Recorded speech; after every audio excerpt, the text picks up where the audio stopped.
บายดีอาจารย์น้องเอมีชื่อว่านางรัตดาวรเลยประเสริฐเป็นนักศึกษาพยาบาลรุ่นที่15วันนี้จะมาสาธิตการซักกล้ามสีบริเวณแขนสบายดีน้องชื่อรัตดาวรเด้อเกิดซื้อได้ไรเด้อ ซื้อมีโดยอายุจักปีอายุ20 ปี โดยอาศัยอยู่ไสเด้ออาศัยอยู่บ้านที่เมืองนครหลวงเสเพนกับประชาโดยในน้องจะมาซักยากันมะเร็งปากมดลูกให้เอื่อยเด้อโดยถ้าเข้านึงได้น้องไปเตรียมยาได้ไหม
บกวนเอื่อยต้องมีคำแอบนะคะ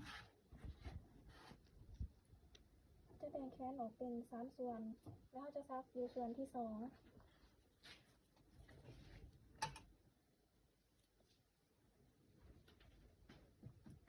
เราจะซักด้วยเทคนิค2ใบ1สาก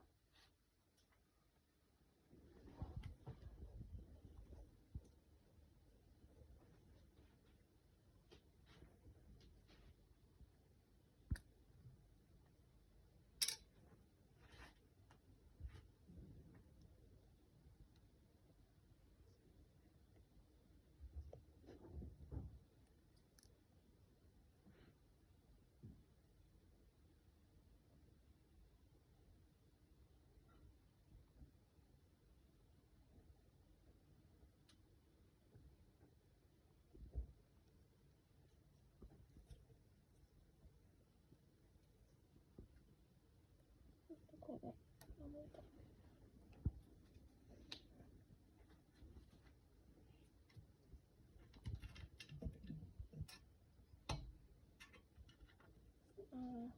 หลังจากซักแล้วบ่ให้เอื่อยใส่มือมาเรียนบริเวณที่ซักเด้อซึ่งเอื่อยพักผ่อนได้ตามสบายเด้อ